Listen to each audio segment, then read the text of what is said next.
Marvel is full of all kinds of teams, both good and bad, extraordinary and subtle, popular and not so popular. Today, I think it's high time we shine a spotlight on our favorite teams of losers and rebels who should be treated better. Now, when we say that these teams deserve better, there really isn't a better example than the Harvesters. After the events of the superhuman Civil War, Iron Man created the 50-State Initiative. This was essentially an initiative to set up government-funded superhero teams throughout each of the United States. Some of these teams were already established groups of heroes, but for some states, completely new groups composed of local heroes were formed. The Sunflower State, Kansas, gained its team in the form of the Harvesters. This new team was made up of pretty strange heroes that we hadn't seen before. Topeka, who led the team, was basically just a super soldier. Then there was Pioneer, who had the power of the plains, as she put it. Sunflower, who was literally a human sunflower who got stronger under direct sunlight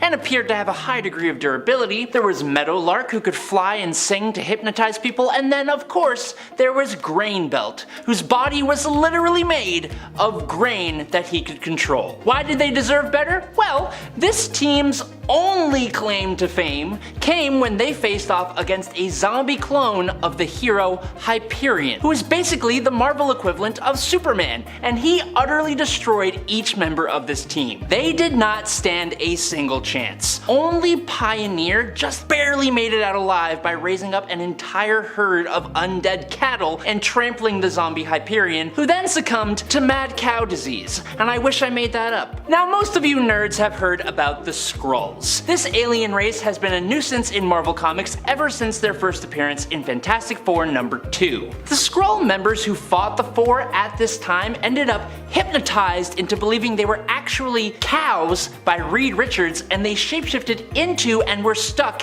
as cows. What I'm sure Reed did not anticipate is that these Skrull cows ended up finding themselves in a butcher and turned into beef. This Skrull beef was then consumed by regular old Earthlings. Now, while a good majority of people did not survive the Skrull cow meat, a select few did, and had the Skrull's adaptable DNA code transferred into their human cells, resulting in a condition called Skrullivoria-induced Skrullophobia. The infected individuals gained the ability to shapeshift like a Skrull, but also developed an intense irrational fear and hatred of the Skrull, and they came together to form the aptly named Skrull Kill Crew. Fueled by their irrational impulses to destroy the Skrull, they helped prevent the Skrulls from attacking other people, but they even faced off against other villains like Baron von Strucker. It's just a really unfortunate way to gain a superpower. Now, X-Force is the awesome Black Ops X-Men related team with characters like Domino and Cable and Cannonball and Wolverine and Warpath, and it's awesome. But for a short little while, it was decidedly not awesome. In the year 2000, X-Force got cancelled and rebranded into what eventually would become Xstatics. This team isn't exactly one of the premier mutant teams in the world, and that's putting it lightly. The original team was made up of the mutants Zeitgeist, who has the power of Super Puke, La Nuit with Dark Force powers, Battering Ram, who was a big purple goat looking man, Plasm, who had liquidy water powers, Gin Genie, who could create earthquakes depending on how much she drank, and Sluck, who was basically a squid man. But all of those original members, minus 3 of them who I didn't mention, and Sluck, who was blown up by a tank in South Africa, all got completely decimated in spectacularly embarrassing fashion during a rescue mission to save a pop music boy band named Boys R Us. Turns out their demise was actually planned by the team's manager, coach, and its leader, Zeitgeist, because they thought a team with a constantly changing roster and high body count would gain them fan interest. The team managed to go on with pretty horrible results. There have been 28 members of Xstatics who have passed away over their history, with only 9 surviving. 9. Okay, so we have Xstatics, we have X-Force, we have the X-Men of course, and we have a whole handful of other X-branded teams, but some mutants aren't considered presentable to the outside world because whatever their mutation is, it has been deemed either gross or terrifying by the wider Marvel human society, or they are mutants who are just bitter about being persecuted for being mutants. This group banded together, named themselves the Morlocks, and headed down into the Morlock tunnels beneath New York City. Already, without anything happening to them other than their mutations, these characters have it rough and deserve better. But then, to add flame to the fire, the Morlocks undergo tragedy after tragedy after tragedy, with one of the worst being the event known as the Mutant Massacre, where Mr. Sinister and the mutant Gambit put together a group of villainous characters and led them into the tunnels to commit, well, a massacre. And it was all because another villain, Dark Beast, created some of these Morlocks, and Mr. Sinister didn't like that. Sometimes it takes the smallest of things to bring people together, and while that may sound like an extremely beautiful sentiment, I'm saying it in relation to the villainous team known as the Headmen, who it seems came together because each of their powers revolves around their heads in one way or another, and it's honestly kind of unsettling in my opinion. Putting their heads together, figuratively, not literally, these scientists sought out world domination, bringing them into conflict with the Defenders, She-Hulk, and Spider-Man. The quartet consisted of Arthur Nagin, their leader, who had his head transplanted onto the body of a gorilla; Ruby Thursday, who replaced her own head with an organic computer capable of changing shape; Gerald Morgan, aka Shrunken Bones, who accidentally shrank his own skeleton, including his skull, so he basically just had really baggy skin; and Chandu the Mystic's head had been transplanted by Nagin onto a number of different bodies throughout his time, making him quite the versatile little guy. Not gonna lie. The Champions of Los Angeles were the first West Coast-based superhuman team. They formed like all great superhero teams do, with several heroes happening to just meet by chance against a great threat. In this case, that threat took the form of the Greek god of death, Pluto. The group consisted of two former X-Men, Angel and Iceman, the Greek god of strength, Hercules, who I swear is super underappreciated, Johnny Blaze, the original Ghost Rider, and the Russian spy Black Widow, who led the team. After defeating Pluto, the Champions of Los Angeles, or just the Champions, decided to stick together as a team. Warren Worthington III, aka Angel, was the wealth behind the group, and with his money they bought their own Quinjet and named it the Champ Jet, which I find hilarious because over time the members of this team started to become embarrassed by the entire idea of the team as a whole. Both Iceman and Angel called it an embarrassment and a nightmare because they had no idea what they were doing. But still, they had a few more adventures working with X-Force, and they had some additions to the roster with Black Goliath, who aided the team in a scientific aspect, and another Russian female hero, Dark Star, who was originally there to capture Black Widow but ended up changing sides instead. I'm gonna be honest, I kinda love the lineup of this team. I'd read it if they came back. Now, you remember how the Headmen all came together based on their head-related powers? Well, I'll do you one better. How about the Death Throws, whose powers and names all have something to do with commonly throwing stuff. The leader, Ringleader, threw together teammates Bombshell, Knick-Knack, Oddball, Tenpin, and Throwdown into a group that honestly works really well together, juggling their various different throwing instruments between each other. They worked so well together, in fact, that they were even hired to and succeeded in breaking the villain Crossfire out of prison. However, once they had taken Crossfire to their HQ, they discovered that Crossfire was broke. His assets had all been impounded, and he had lost all of his useful connections. These guys did battle with characters like Captain America, Crossfire, Hawkeye, and even Loki, of all people, who stopped the group from robbing the Big Top Casino in Las Vegas. Their Marvel wiki even lists their origins as, and I quote, a joint effort to perform criminal and mercenary acts while using juggling expertise. I honestly can't even believe this group of villains exists and that they haven't been able to get Bullseye into their ranks. What the heck's up with that? Okay, of all the teams on this list, I think that Horticulture may be my favorite. For starters, they look so cool, but then you find out that it's actually just a bunch of older women between the ages of 64 to 81 who are all expert botanists and want to bring Earth back to a more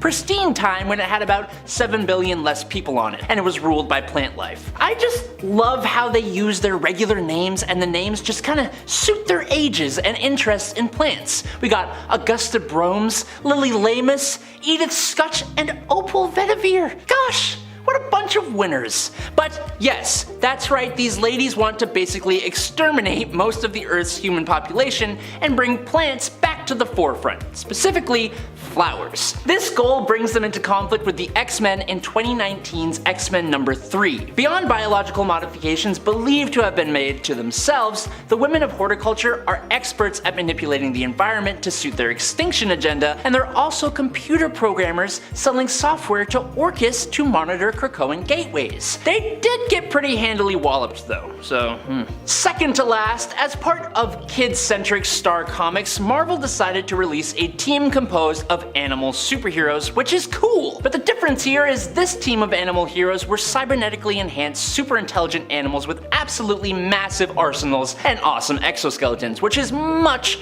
cooler. And they fought for the environment, which is even cooler. This team was made up of Boomer, a kangaroo, Lionheart, a lion, Soar/Slipstream, an eagle, Reckless, who was a bear, and Dr. Echo/Surfstreak, who was a dolphin.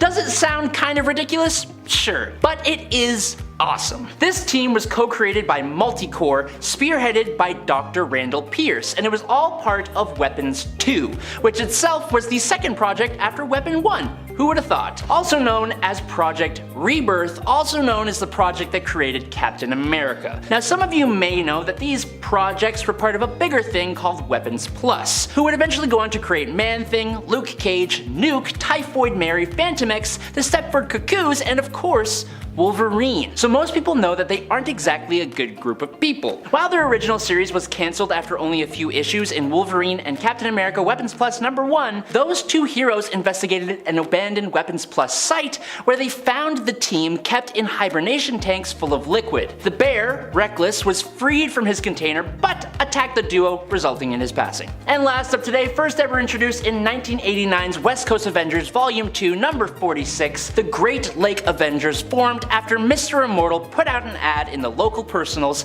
seeking men and women of action to join forces and form a team of super friends. This managed to catch the attention of Avengers members Hawkeye and Mockingbird. In order to help them out, the Great Lakes Avengers were trained by the duo and the rest was history. The team is made up of pretty much Z-list heroes, with the main lineup usually consisting of Mr. Immortal, Doorman, Big Bertha, and Flatman. Naturally, as a sort of running joke throughout Marvel Comics since their introduction, the team goes up against some of the zaniest villains and situations I have ever seen, and they don't do particularly well. But I'll be darned if I don't have a soft spot for this team. The funny thing about most joke characters and teams is that they almost always end up actually doing some pretty extraordinary things from time to time. We are kicking things off with A-Force, a force to be reckoned with. This team made Marvel history as it was their first ever all-female team. Marvel premiered this epic team-up in 2015's Secret Wars crossover storyline, so 2015 was the first all-female team. Marvel was founded in 1939. Marvel finally took a page out of the Incredibles' Elastigal's book, Leave the Saving of the World to the Men. I don't think so. The A-Force team members are as follows: Captain Marvel, Dazzler, Medusa, She-Hulk, Singularity, and Nico Monroe. This lineup is so incredible, I can't get over it. The team was formed piece by piece, but the majority of their battles were against antimatter. When Singularity appeared on Earth 616, so did antimatter, and this Singularity opposite is out to destroy her. Obviously, the girls don't let that happen, and he is dispersed into tiny particles. The team couldn't stay together forever, though they had a good run. The end of the wiki for this team cites some reasons as to why the team members left, and it goes from 0 to 100 so quick. It reads, the team remained together for some time, but eventually disbanded, with Jennifer dropping superhero activities and Medusa going to space. See what I mean? It's like, oh, Jennifer just wanted a break, cool, don't blame her. Then they hit you with Medusa left because she was going to space. Good for you, Queen, I guess.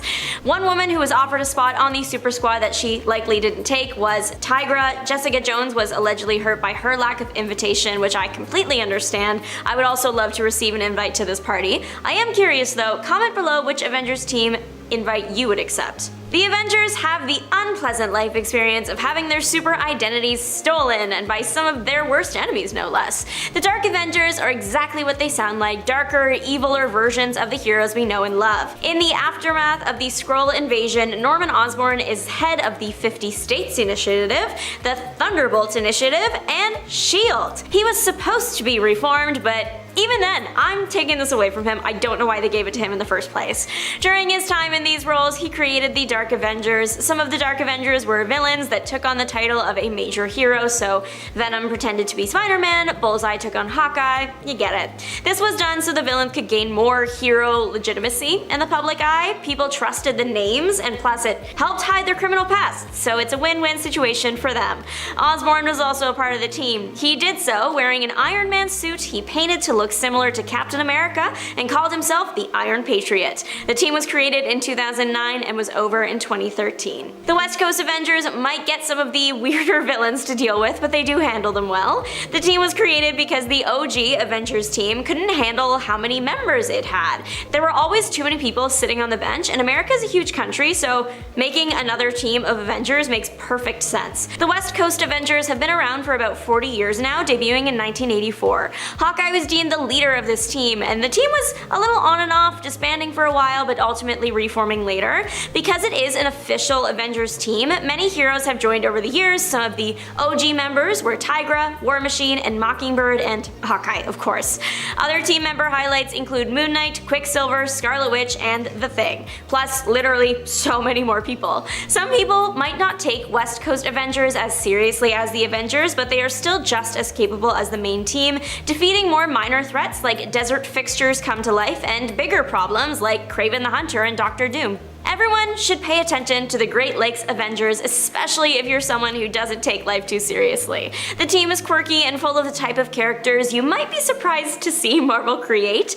A little controversial for one of them too, like Big Bertha, for example, a character that fights by modifying her body's weight and size to get stronger and become a bigger opponent. That's chill in the eyes of most. It's the way she has to get rid of said body after fights that make people cringe. She has to throw everything up, which many say is making fun of eating disorders. Not hard to see why. The other team's characters of past and present are slightly less controversial though. Mr. Immortal, you can guess what he has going for him. He's the leader typically. Then there's Doorman, he's a teleporter. Flatman, again, self-explanatory, he's flat. Dinosaur was once on the team. She's a pink dinosaur person, iconic. Hawkeye and Mockingbird once worked with the team. A hero named Grasshopper joined and then promptly joined the afterlife. Squirrel Girl was interested at one point. The team has worked with many heroes, but I think their time with Deadpool has to be my favorite. They just really match each other's energy. Deadpool's style of writing and comedy just fit perfectly with the quirkiness of the team. The team was on board with the Superhuman Registration Act, and through signing it, they became the official government-sanctioned protectors of Wisconsin. And that is also how I learned Wisconsin is on the Great Lakes. For some reason, I thought it was a southern state. And before anyone calls me silly, I am from Canada, and I have not dedicated much time to finding Wisconsin on a map, which I do apologize for. I'm not just putting the Great Lakes Avengers on this list because Toronto is also on a Great Lake, but they are actually quite fun, so check them out if you do have the time. A team created for the most sensible of reasons, Ultimate 616 was created to stop threats before they hit Earth. If non-violent means can be used to stop those threats, even better. It's about time that a team of super people focused on prevention. The team debuted in 2015 and was proposed by Captain Marvel. She took her proposal to Black Panther, he liked it, he suggested Blue Marvel receive an invitation to join. Blue Marvel joined. Blue Marvel recommended Spectrum. Spectrum joined. Finally, Spectrum suggested Miss America, and Miss America joined too. Most members were chosen for the team because they had a good knowledge of the cosmos and its threats. Since the team was going to specialize in potential cosmic threats to Earth, it better be filled with people that understand cosmic threats. Sure enough, one of the team's first missions was one of the biggest cosmic threats of all, Galactus. Galactus's hunger, to be specific. You may or may not know Galactus eats planets. He doesn't necessarily want to, but he does need to do that. To his joy and the joy of every planet in the cosmos, the Ultimates fix this problem. They trap Galactus in his old incubator. Using the methods used to create Galactus, they accelerate the process and out comes a new version of him. Instead of destroying life, he is now a life bringer, even restoring planets he's eaten. The ultimate happy ending. Turns out, the Avengers we are familiar with weren't the first Avengers team Nick Fury created. Somehow, I feel supremely betrayed by this info, and I really don't have any personal stake in this. The 1950s Avengers team was created by Nick Fury at the order of President Eisenhower. The team was made up of Sabretooth, Kraven the Hunter, Dominic Fortune, Namora, Bloodstone, and Silver Sable. Others who have worked alongside or on the team are Blonde Phantom and Dum Dum Dugan. This Avengers team was super interesting to me because Nick what are you doing? Quite a few of the people in this team are certified menaces to society, or at least have been to some of the most popular heroes in Marvel history. I guess they were right for the missions they went on, defeating Red Skull and his Yahtzee with an N Captain America. Their efforts were pretty much focused on just like defeating various bad guys that belonged to that group of people. Because the group did so much good defeating all those bad guys, when Nick disbanded the Avengers 1950, he pardoned all the past crimes of the team members. Controversial choice, but okay. The team operated in the 1950s but debuted in 2011. What happens when you mix the Avengers with the X-Men? You get the Avengers Unity Division. This Avengers team was created after the Avengers X-Men War. Captain America realized the divide between mutants and the Avengers was too wide, so he decided to create a team containing both groups to bridge that gap. There were quite a few heroes that joined the squad. The three leaders it had at one point or another were Captain America, Havoc, and Rogue. Other notable members include Beast, Human Torch, Scarlet Witch, Wolverine, Spider-Man, Vision, Wasp, and a whole lot more. The team's first problems came from Red Skull. Unsurprisingly, all Red Skull seems to do is bother people and be on the wrong side of history. Red Skull mainly caused issues this time by mind controlling and brainwashing powered people like Avalanche and Thor. The team has fought many battles and is still active. One of the more recent fights happened after the attack on the third Hellfire Gala. Steve and the surviving mutants came together to prevent the world from being destroyed by evil Hydra Steve and giving the X-Men a chance to get the upper hand on Orcus. Everyone should start directing their attention to the Young Avengers, or if you're already there, stay there, because the Young Avengers might be joining the MCU sooner than we think, and we should be prepared. The reason I say this is because the new Marvel series, Agatha All Along, has confirmed that Wiccan will be in it, played by Joe Locke. Wiccan is part of the Young Avengers. Some other Young Avengers members have already made their on-screen debut, including Kate Bishop in the Hawkeye show, and Miss America in Doctor Strange Multiverse of Madness, and Wiccan's brother Tommy in WandaVision, of course, alongside Wiccan. The Young Avengers in the comics were formed by Iron Lad. He did this using the Avengers Failsafe program. It's designed to recruit the next generation of heroes. The team might be young, but they are powerful and charming and have taken on some major threats with success. It will be interesting to see how they make the jump onto the screen now. The movie has been confirmed, but filming is rumored to have not started just yet. The Avengers usually stand up for society, but they once tried to destroy it. But it isn't their fault, I guess. They did get their personalities magically flipped. The flipping didn't just affect them though. Some of the biggest villains in Marvel history suddenly became a team of good guys. I'm talking about the Astonishing Avengers. Created in 2014, the Astonishing Avengers might look deceiving, but I promise they fight for good. To get into why the team was created, Red Onslaught mind-controlled Iron Man into creating Sentinels to fight heroes that were designed with heroes' weaknesses in mind. Magneto created a team of villains to fight against Red Onslaught because he was just a common enemy and coming after the villains as well. Some of the villains recruited included Carnage, Doctor Doom, Hobgoblin, Sabretooth, and Enchantress, and more. During the epic battle between the heroes, villains, and Sentinels, Red Onslaught was defeated when Scarlet Witch and Doctor Doom casted a spell that inverted his personality. It defeated him, that's great, but the problem, the spell got a little out of control, just a little, and flipped everyone's personality, everyone on the battlefield that is. So now Magneto and co are the good guys and the heroes that we love are the bad guys. This is when Magneto and co become the Astonishing Avengers. Steve Rogers wasn't at the fight, so he was unaffected, thank God. A Cap that's as evil as he is righteous and good would collapse the world in a second, I fear, but Cap was able to Avengers assemble the team of now good villains to fight the evil heroes and help return them to normal. The good villains were so good, they even recorded a video that would clear the names and excuse the actions of the flipped heroes, saying they manipulated them against their will. That is so kind. Another spell is cast in the middle of the second big fight and everyone is sent back to normal. And finally, everyone should know, the Avengers. The most popular version has Iron Man, Thor, Captain America, Black Widow, Hawkeye, and the Hulk. This version of the team was made popular by the MCU and all its marketing and the wonderful acting performances. But what might come as a surprise to anyone who is more into the movies than into the comics is that the OG Avengers lineup was a bit different from the films. The original Avengers were Iron Man, the Hulk, Thor, Ant-Man and the Wasp. So while Ant-Man and the Wasp didn't come into the movies until way after the first Avengers film, they were founding members back in the day. But it wasn't Scott Lang and Hope Pym's version, it was the first people that took on the role, Hank Pym and Janet Van Dyne. Captain America did join for the 4th Avengers issue of the comics, but he wasn't there for the birth of the team the way that he was in the movies.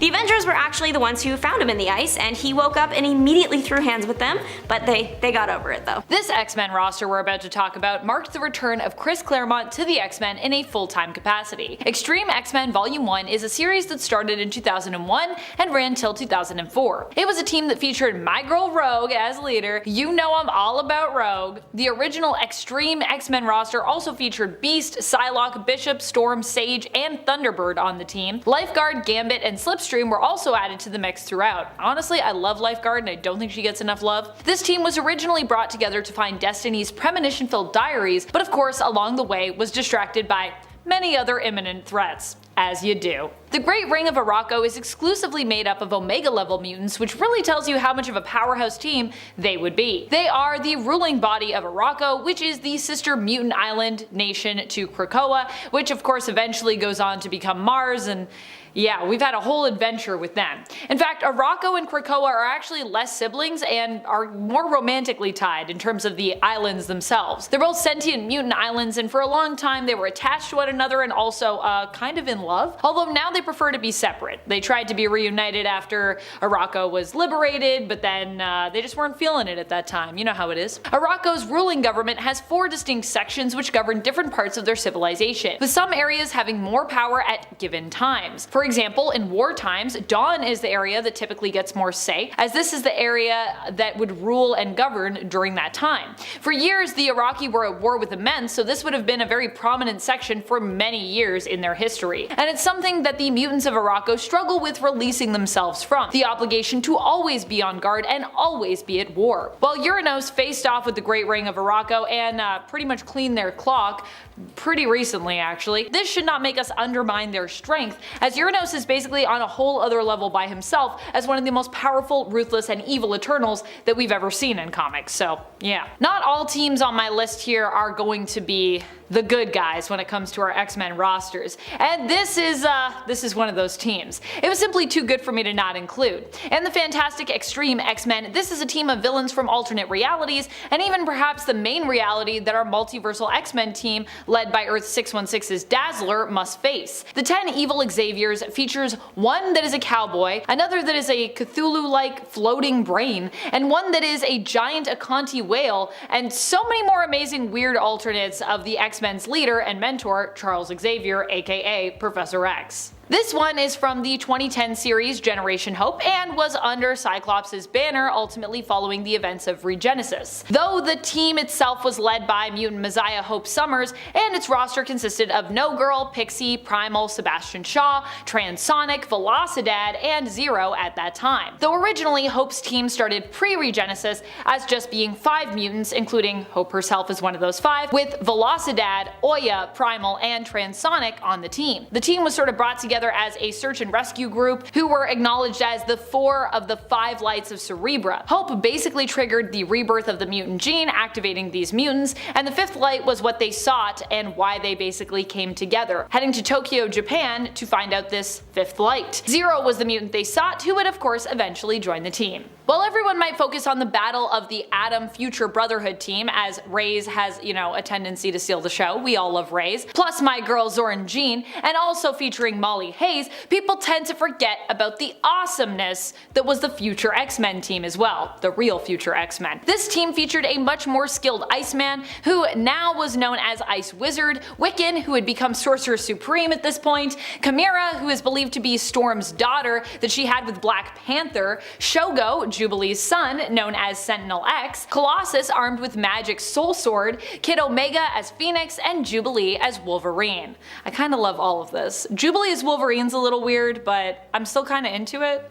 because yeah, Jube's following in Wolverine's footsteps is super cute. The Dark X-Men are what we get when Norman Osborn is basically put in charge of all the super teams you can imagine. And yes, as I said, not everyone on my list is going to be a good X-Men team, because that's not as much fun. I love a little bit of evil sprinkled in. Now this team came out of the Dark Reign period over at Marvel Comics. Norman ended up becoming the world's greatest hero, at least in civilians and the government's eyes, after he successfully shot and killed Skrull Queen Varanki, in essence ending Secret Wars and in a weird twist saving the day. Not what you'd expect from Norman, but there we were. As a reward, he was given the task of creating a new organization to take over for the disbanded S.H.I.E.L.D. Norman created Hammer in response and made his own teams of both Dark Avengers and Dark X-Men. His initial roster included Dark Beast, Mystique, Mimic, and Omega. I feel like Dark Beast is such a great evil mutant that he generally just ends up being on almost every evil mutant X-Men team, but also I love Dark Beast, so I'm kind of fine with that. Although to be fair, Hank was giving him a run for his money recently when we had the previous incarnation of Hank as the main continuity one in the X-Men. And I wish Dark Beast was still alive though, so I at least had some way to rationally explain that whole version of Hank's behavior, who I thought might have been Dark Beast for a while, but then considering that Dark Beast is dead and everything else, and we also see proof of that, yeah, sadly that was not the case. Spider-Man Special Class is a great and overall underrated team. They were pulled together as the result of Storm finding some papers belonging to Logan after his death, mentioning the intention to put together a special class of mutants for Spider-Man to teach, made up of kids who were deemed most likely to become villains. Which honestly, for some of these people, I can't believe that he's like, these people, they could become villains. They could become villains, bub. They go on a couple of adventures together, but tragically wouldn't last too long as a team, but I just love the idea of Spider-Man teaching a group of mutants. The team included Ernst, No Girl, Rockslide, Hellion, Shark Girl, Glob Herman, and Eye-Boy, with quite a few of these younger mutants being some of my favorites. See if you can guess who is among them in the comments, and share with me some of your favorite mutants, please. The Extinction team truly is a scary one. They came together in response to the fact that the Phoenix Force was believed to be returning. It was thought that the Phoenix Force wanted to merge with mutant Messiah Hope Summers and have her act as its host. While the X-Men were more optimistic about the Phoenix's return, the Avengers were not so much. As a result, the mutants deployed their own team to fight against the Avengers, but which was initially also created to defend the mutant island of Utopia and the world against extinction level threats, hence the name. Extinction team. The Extinction team included Cyclops, Magneto, Namor, Storm, Danger, Magic, Hope Summers, Emma Frost, and Colossus. Now, talk about a powerhouse lineup, that's wild. Never mind the Phoenix Force, this team in and of itself seems frightening enough to justify the Avengers' concern. If these mutants all got together and I was on the Avengers, I would also be worried. Assuming they don't trust the mutants having power too, which, yeah. Which, while at times both teams have been allied, has always seemed to remain a bit of a touchy subject to the Avengers, who kind of have a history of not playing well with other major superhero teams in the Marvel Universe. In fact, they also even have a history of not playing well with each other within their own team, so yeah. This team is what I like to call the other XSE. This team also spiraled out of a team that we talked about previously, Extreme X-Men. XSE here stands for the Extreme Sanctions Executive. Similar to the original XSE that Bishop was a part of in the future, this team is also like a military police force meant to maintain, and in some cases by force, ensure peace is kept between mutants and humans. By force. Storm was asked to create the team by the United Nations and eventually would increase its numbers by recruiting the rest of the X-Men, making this another government-sanctioned mutant team, kinda like X-Factor was, or at least, you know, X-Factor was to start. Team members have included Bishop, Cannonball, Magma, Rachel Summers, Psylocke, Rogue, Sage, Wolverine, X-23, and Gambit. What a fun team. I think it's such a fun team. I mean, when you consider that the Swordbearers of Arakko were all pretty much kicking the champions of Krakoa's butts, we have to put them on this list, right? I mean, it's just too cool. While the Araki are newer when it comes to the mutant status quo and what we consider to be an X-Men team, considering we, are just getting to know them still. They're still pretty new to the canon, and they're loosely tied to the X-Men through both their connection to Apocalypse and of course all being mutant. At the end of the day, they are still mutants, and I personally think we could kind of see them as X-Men, you know what I mean? Or at least X-Men adjacent, and for that reason, I think that we can include them on this list, which is really more about, mutant teams than I would say specifically X-Men sister teams or X-Men rosters. I'm kind of keeping it a little bit more general here because there's just so many cool X-based teams. We just use the name X-Men because, it makes more sense in relation to Marvel Mutants, and it's more appealing than if we put, Marvel Mutants in the title of this video. It's more clickable, you dig? The Swordbearers of Arakko didn't just best their Krakoan competitors in contests of combat and wit, but also in some of the more charismatic and honestly odd contests during the Ten of Swords or Otherworld tournament, also beating them in a dancing competition, a runway model one, and a scavenger hunt, to name a few of those seen in X-Force issue number 14 of the 2019 series. Number 10, Alpha Flight. This might be a controversial way to start off this list, but I truly do believe that Alpha Flight can be more powerful than the Avengers team, especially if we're talking about consistent teamwork, which the Avengers members sometimes struggle with due to, well, butting heads with each other. I mean, people on the Avengers have straight up killed their other teammates before. That is just a fact. I mean, I did a whole list about the amount of times Iron Man has been basically killed by his teammates, and after talking it over with Andrew, it seems like Alpha Flight also has a better system in place for making sure their team not only works smoothly, but also that members are well trained before even earning their place on the team, due to the existence of both Beta Flight and Gamma Flight, which were initially used as training teams, although Gamma Flight has kind of become something else in recent years, but yes. And friends, before I move on to our next spot on this list, if you love what we do here at Top 10 Nerd, why not show us you love us by giving this video a little like, click that thumbs up. Number 9, Midnight Suns. Midnight Suns is basically Marvel's main magical team. At least currently that's who we got. Midnight Suns typically deal with threats that are more mystical or supernatural in nature. They were brought together initially by Doctor Strange to fight against Lilith and her small army of demonic offspring known as the Lilin, which, I mean, of course this team would be brought together by Doctor Strange, right? Each member of the original team roster had interacted with the Lilin before, which was what tied them all together. Team members and leaders have included Doctor Strange, Wong, Blade, Morbius, Magic, Nico Minoru, Wolverine, Zoe Laveau, Kushala, Dr. Voodoo, Elsa Bloodstone, multiple Ghost Riders, Hannibal King, Hellstrom, Iron Fist, Man-Thing, Jennifer Kale, Ben Reilly, Victoria Montesi, and Werewolf by Night. It's a lot of supernatural and mystical people. Number 8, Web Warriors. The Web Warriors are a fantastic multiversal team that spun out of the events of Spider-Verse, but even before they existed in the comics, they and the Spider-Verse were inspired by the team-ups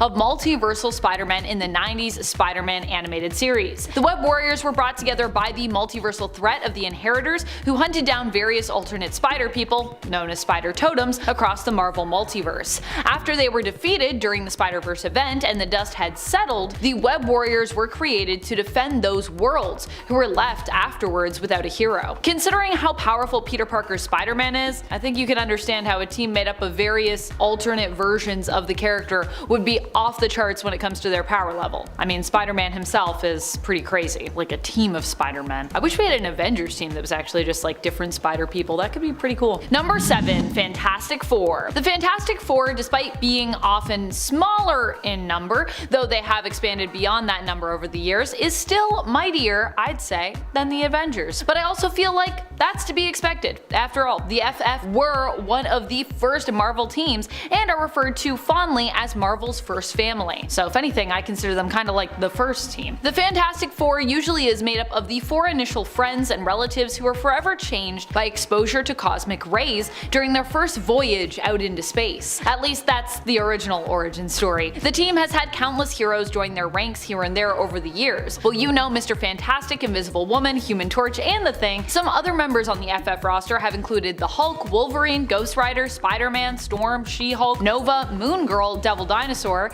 Crystal, and Black Panther, among others. Number 6. The Quiet Council. They aren't really a team of superheroes, but the title of this video is simply Marvel Teams More Powerful Than the Avengers, and the Quiet Council, I would consider them to be a team still. They're a team of folks in the Marvel Universe. Granted, their team is more about protecting their power and their nation of Krakoa, but hey, I think it still counts. The Krakoan Quiet Council as such is composed of not just mutant superheroes, but mutant villains as well, as Krakoa is said to be a place for all mutants, where past misdeeds are forgiven in the name of creating a better tomorrow and a safe haven for all mutants. Current members include some of the most prominent, iconic, and powerful mutants in all of existence: Destiny, Hope Summers, Storm, Exodus, Professor X, Emma Frost, Mr. Sinister, Captain Kate Pryde, Mystique, and Sebastian Shaw. Formerly, the council also featured such additional powerhouses as Apocalypse, Magneto, and Jean Grey besides. Number 5. X-Men. I mean, of course I was going to put the X-Men on this list. Y'all know me, I'm a huge mutant fan. And the premier mutant team in the comics, of course, is the X-Men. I've also loved that over the years the X-Men has become more of a global team than just necessarily an American one. Unlike the Avengers, which has tended to remain mostly American in terms of their prominent team members throughout the years. I mean, most of the people on the Avengers tend to be American, not always, but I feel like the X-Men is a little bit more global in that regard. Although they do also have a lot of American members. I mean, based in New York. It's Marvel Comics. X-Men's current and previous lineup have also been exceptionally strong, and even the OG X-Men roster featured some mutants who are still considered the most powerful even today, and who are still around, of course, in the comics even today. The current roster features Cyclops, Firestar, Forge, Iceman, Havoc, Magic, Jean Grey, aka Marvel Girl, and Synch. Honestly, Synch is also alone just so amazing and has taken the meaning of teamwork to another level, I think. Synch. Such an underrated character that now is getting his time in the spotlight. Number 4. Eternals. The Eternals are another team that deserve more love when it comes to the comics and when it comes to their powers. They're a team made up of literal immortal beings who are extremely resistant to dying, but up until recently anyways, even if they did die, they would actually quickly return to life thanks to the machine which rebuilds and resurrects them and is integrated, or was integrated, with the planet Earth, which is actually itself a living mechanism of sorts. The Eternals recently had a killer comic series written by Kieran Gillen that I would also highly recommend you check out. This is a series that will make you a fan if you weren't already. The Eternals all also possess a unique power comparable to a powerful ability of mutant villain Apocalypse. They can manipulate and alter their own molecular structure, having complete control of it, and some, like Circe, can even manipulate matter in general, be it organic or inorganic. Number 3. God Squad. The God Squad was brought together to combat another group of gods, the Skrull Pantheon. The team made their first appearance in Incredible Hercules issue 117, but while Hercules would become their leader, they were actually brought together by Athena's command. Although she didn't serve on the team, a bunch of other super powerful individuals and gods did. With Hercules leading, their roster over time also included Thor, Circe, the Silver Surfer, Ajax, Amadeus Cho, Snowbird, Mikaboshi, Adam, Galactus, and Venus. The God Squad only made a few appearances, but I still think they're a super cool team, and I'm still disappointed we didn't get to see them in Thor Love and Thunder. I was kind of hoping. God Squad, but alas. Number 2. The Annihilators. The Annihilators are an insane cosmic team, and you know how I feel about the cosmic world of Marvel. It's probably one of the most powerful areas. The Annihilators first appeared in Thanos Imperative Devastation issue number 1, and were created by Dan Abnett, Andy Lanning, and Miguel Sepulveda, during a time when the Guardians were getting a refresh by Abnett and Lanning in the comics. The team was actually inspired by Star-Lord himself, who had an idea for a truly badass team of galactic guardians, which Cosmo put into action. The team has featured Beta Ray Bill, Silver Surfer, Gladiator, Icon, Quasar, and Ronan the Accuser. At one point they used their powers to combine two suns together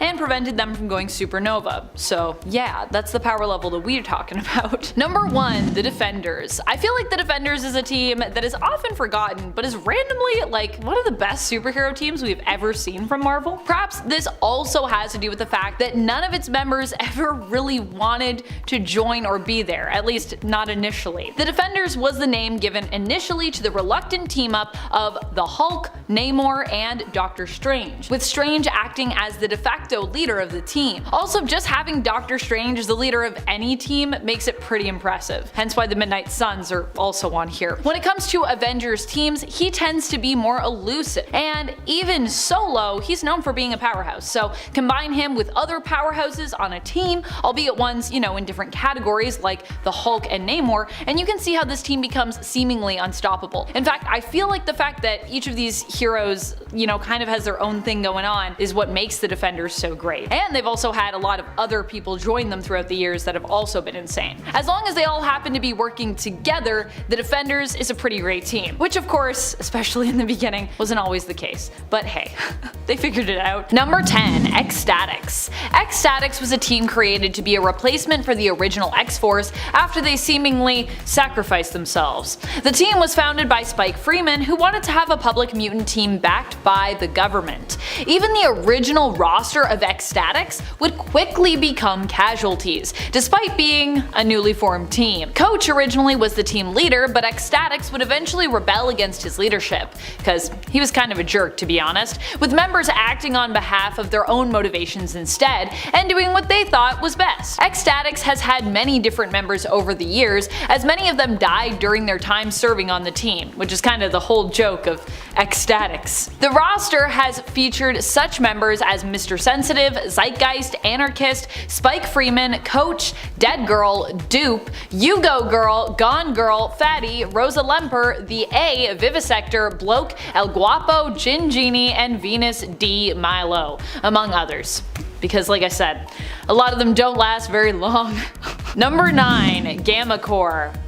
The Gamma Corps are heroes and villains who have suffered gamma radiation that mutated their DNA. They were assembled to destroy the Hulk, armed with military weapons and trained by General John Riker, who also for a time acted as their leader in this mission.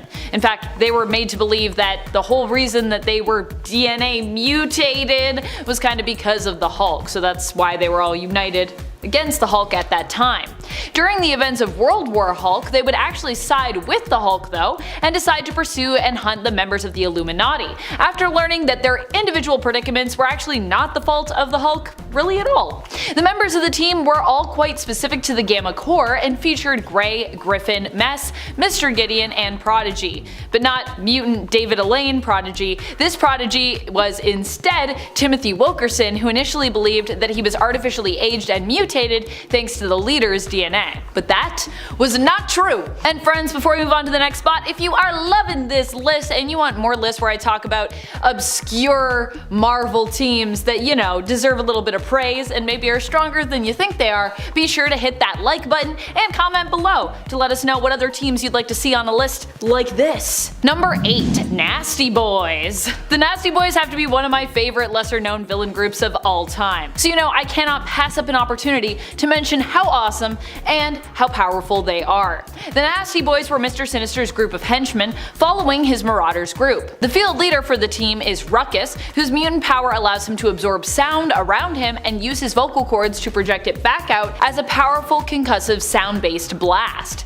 Initially, the Nasty Boys were used in a plot to kill the Scarlet Witch, and later on in a plot to kill Malice. Their roster has included such members as One Man Team, Multiple Man, Hairbag, Ramrod, Gorgeous George, and of course Slab. Number 7, Power Pack. The Power Pack is a team who many see as being less powerful or strong because, well, they started out as kids. But we've seen from looking into the future the potential for this team and its members when it comes to their power levels. And just because it's a younger team, it doesn't mean that they don't deserve your respect and don't deserve to be hyped, especially since they were created in part by one of the Marvel greats, Louise Simonson. The Power Pack first appeared in their own series in Power Pack issue number 1 in 1984 and were created by Simonson, June Brigman, and Bob Vychek. The team members include the Power Siblings, Alex aka Zero G, Katie aka Energizer, Julie aka Light Speed, and Jack aka Mass Master, and have also featured Lord Kofi Whiteman,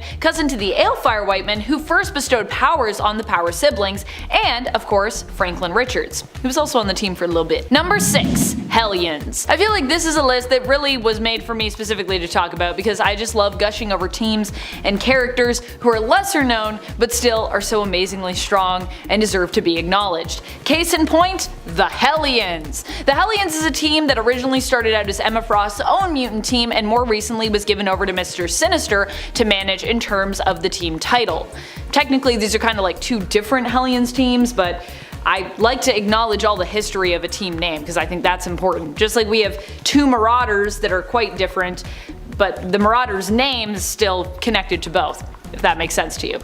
On Krakoa, Sinister's Hellions was made up of the more volatile mutants on the island and was intended to act as sort of a rehabilitation group for them, where they could work out their frustrations via less desirable or perhaps marketable missions.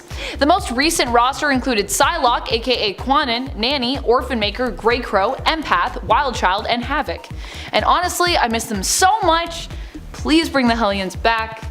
It ended really sadly and they deserve better. Number 5. Agents of Atlas. Agents of Atlas is another team that really deserves more love and respect just based on its leaders and its roster. It's filled with powerhouses, whether we're talking about the original team or the Asia-based team, and currently the leader of this team I believe is Jimmy Woo, my guy! I love Jimmy Woo in the MCU and in the comics.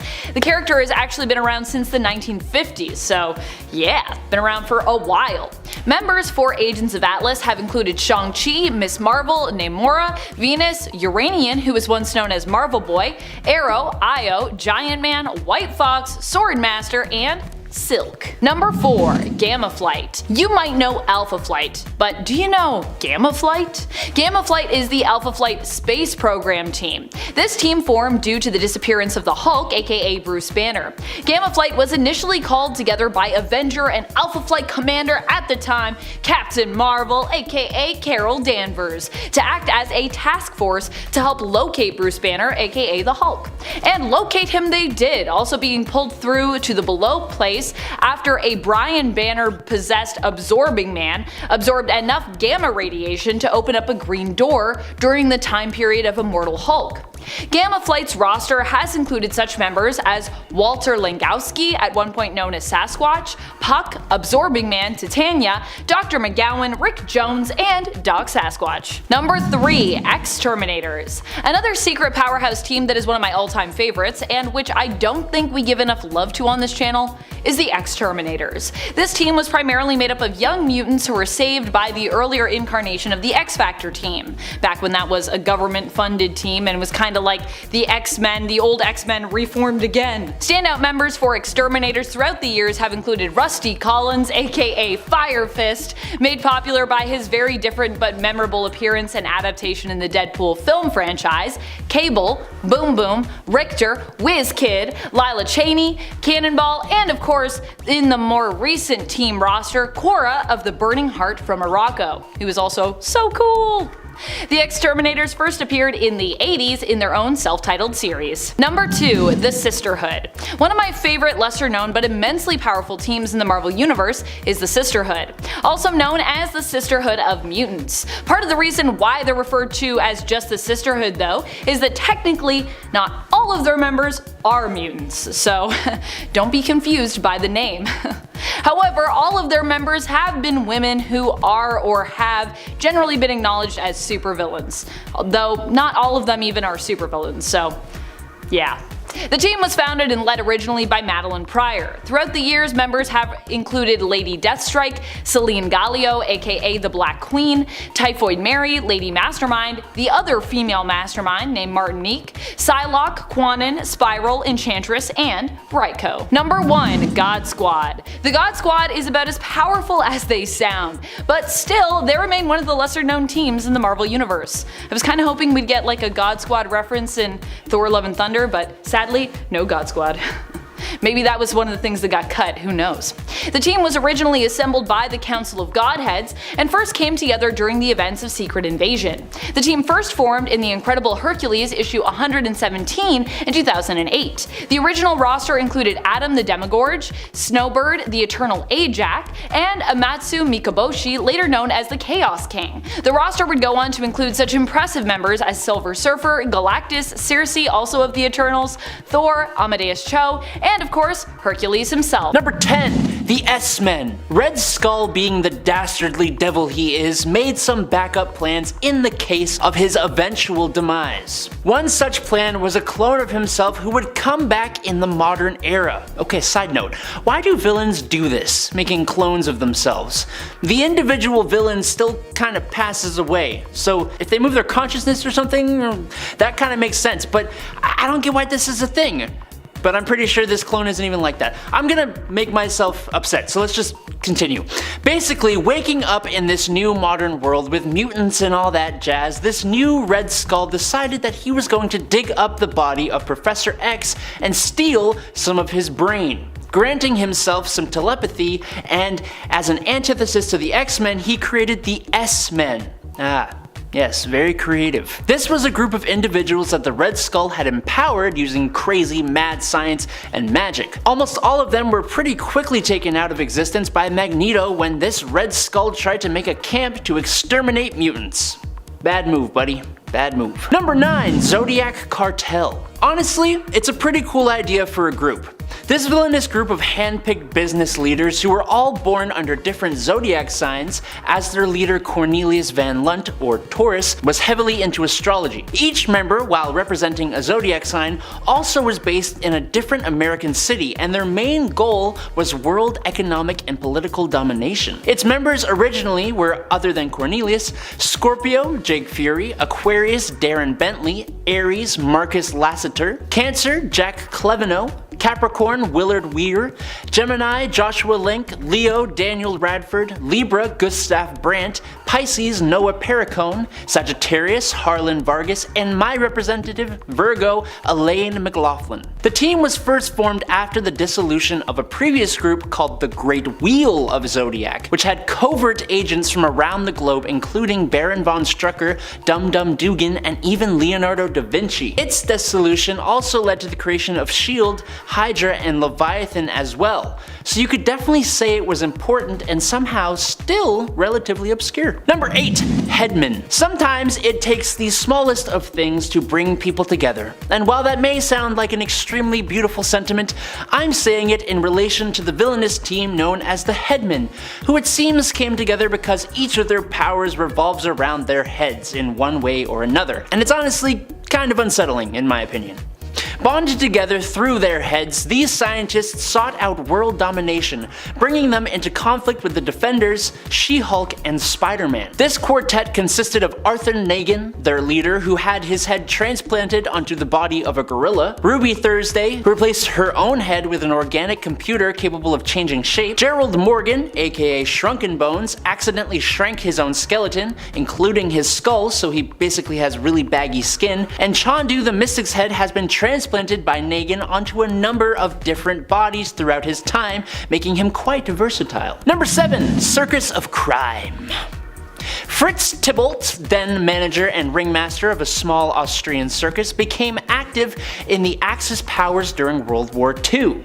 He was asked by German intelligence to take his circus to the United States of America to give performances in major cities while actually using his circus members' powers and talents in order to take out government officials. Fritz Tybalt's evil Circus of Crime consisted of Omir the Snake Charmer, Tommy Thumb, the Trapeze Trio, and Zandow the Strongman. However, Tybalt, who came to be known as the Ringmaster of Death, was captured by Captain America. But fast forward, and the Circus of Crime's new MO was giving a performance to a large audience. Then the Ringmaster would use the powerful mind control device in his hat to put the audience into a trance. The circus members then robbed the audience, who would remember nothing about the thefts when the Ringmaster released them from the trance, and the performance continued. This criminal circus fought the Hulk, Spider-Man, the Hawkeyes, the Avengers, and others. Number 6. The UFOs. These villains and their cleverly chosen team names. UFOs, like UFOs, because they got their powers in space. Yes, of course. Someone get me out of here, please. Okay, the UFOs here, inspired by the powers gained by the Fantastic Four, went to great lengths trying to reproduce the same accident that gave those heroes their abilities. The attempt succeeded, but they were interrupted by Bruce Banner, who discovered their ground control facility and was able to bring the shuttle down, because he thought it had been exposed to the cosmic radiation by accident. They were none too happy, as they thought they could have been made even stronger if he had not interfered, and they displayed their newfound powers in a frankly pretty awesome fight with the Incredible Hulk, even if they lost. Vapor has the ability to alter her form into any known gas. Vector gained the power of telekinesis from cosmic rays.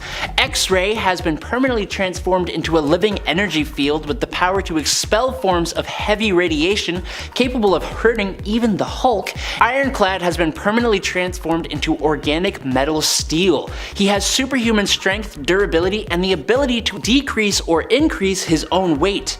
His fight with the Hulk literally shook the universe, which is super cool. You should probably check him out. Number 5, the Frightful Four. A second group inspired by the Fantastic Four. Yes, the Frightful Four also did not come up with a very clever name. The Wizard, the Sandman, and Paste Pot Pete, who all regularly did battle with the Human Torch and were defeated by him around the same time, realized that they all had unique powers and a mutual disdain for the Fantastic Four. The Wizard suggested that they form a group that would be the evil counterparts to the Fantastic Four. A great idea! But it's just 3 dudes. They need a 4th member to their group, and what do you know, the Wizard had heard of a strange woman hiding out on a remote island on the Mediterranean who had complete control of her hair. Traveling there, the Wizard convinced Madame Medusa to join their ranks. Now this Madame Medusa was actually Medusa of the Inhumans, as some of you may have guessed, but she was kept under the influence of the Wizard using a device that kept her memories forgotten to her. They made their first attack at Mr. Fantastic and Invisible Woman's engagement party, which is kinda just rude if you ask me. Number 4, Wrecking Crew. When Dirk Garthwaite, otherwise known as Wrecker, held onto his enchanted crowbar, he invited his 3 chums, ex-physicist Dr. Elliot Franklin, ex-Army Master Sergeant Henry Camp, and ex-farmhand Brian Kalusky to come and do the same in the middle of a thunderstorm. When lightning struck the crowbar, all 3 men were empowered, becoming Thunderball, Bulldozer, and Piledriver respectively, and coming together to be the villainous Wrecking Crew. These mystical strongmen were mainly an enemy to Thor, but they originally fought against the Defenders. This group has actually been around for a pretty long time and have battled many a superhero. The Fantastic Four, Avengers, Omega Flight, Spider-Man, the Thunderbolts, and even got into a fight between the Marvel and DC universes. Number 3, Menagerie. The Menagerie is likely a more recent evil team, showing up for the first time in Amazing Spider-Man Volume 3, Number 1 in April of 2014, when they tried to steal valuable decorated eggs from an antique store and were pretty easily defeated. So like, from the get-go, the impressive feats are on the lower side of the list, if you know what I'm saying. In fact, I'd say the most famous thing they've done is when they disintegrated Spider-Man's spider suit, making him have to create web underwear for himself. And it's kind of the underwear that is remembered here, not the Menagerie. The animal-themed criminal team was created by White Rabbit, and its members included Hippo, Ox, Skyne, who did the spider suit disintegrating, Squid, Swarm, and, wait for it, Panda Mania. Nice.